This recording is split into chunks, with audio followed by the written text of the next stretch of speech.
Bon, d'abord, toutes les vérités, effectivement, sont pas forcément bonnes à dire. Elles sont parfois même désagréables à dire, mais il y a des moments où il faut se dire la vérité.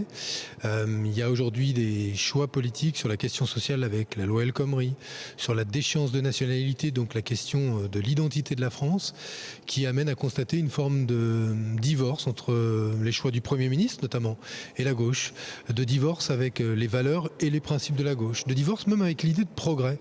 C'est quand même assez frappant de voir aujourd'hui que la seule réforme sociale qu'on ait à proposer propose moins de droits pour les Français, alors que la France n'a jamais été aussi instruite, la France n'a jamais été aussi riche, et on n'a pas d'autre perspective à proposer que moins de droits, des heures supplémentaires moins bien payées qu'avant, des licenciements beaucoup plus faciles à mettre en œuvre.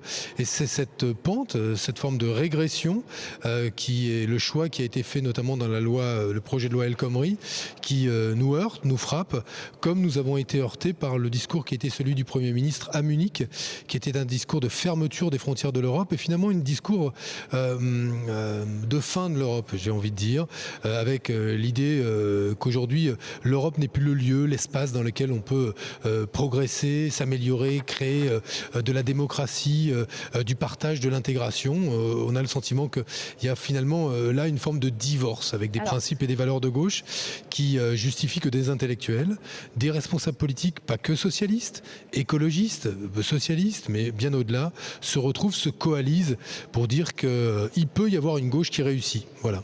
Alors, Benoît Hamon, donc on a l'impression aujourd'hui que Martine Aubry prend la tête d'une fronde.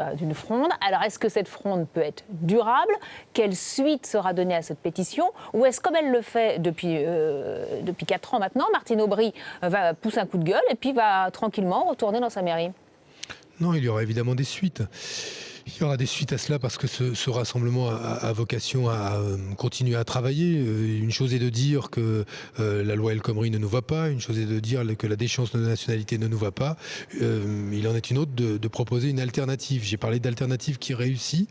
Ce à quoi nous croyons, nous, c'est à l'idée du progrès. Nous ne nous résignons pas à une vision pessimiste de l'avenir, à n'avoir à proposer aux Français que quelque chose de pire ou de moins bon que ce qu'il y a aujourd'hui. Nous pensons qu'on peut améliorer la vie quotidienne des Français, qu'on peut parfaitement lutter efficacement contre le chômage sans pour autant remettre en cause les protections des salariés. Le code du travail aujourd'hui, on peut le changer, on peut le faire évoluer. D'ailleurs, il ne protège pas assez les salariés puisque manifestement, il n'évite ni la précarité ni le chômage de masse. Mais le fait est aujourd'hui que ce n'est pas en remettant en cause la durée du travail, en faisant travailler plus ceux qui sont déjà dans l'entreprise, qu'on va créer des emplois pour ceux qui ne sont pas dans l'entreprise. C'est un raisonnement assez simple, assez évident, qui était d'ailleurs celui de Manuel Valls et François Hollande quand ils remettaient en cause la défiscalisation des heures supplémentaires sous Nicolas Sarkozy. Les voilà ralliés à des causes qu'ils condamnaient auparavant. Bon, aujourd'hui, c'est une des raisons pour lesquelles nous voulons non pas simplement incarner la critique à la loi El Khomri parce qu'elle va fragiliser les plus vulnérables, mais une alternative à ces politiques qui échouent. Donc vous déclinez un véritable programme. Est-ce que donc Martine Aubry pourrait se présenter à la primaire ? Écoutez, moi je suis favorable à des primaires de gauche. Je suis favorable à ce que ce moment démocratique soit un moment qui concerne la gauche et pas simplement la droite. Nous verrons après qui sera candidat.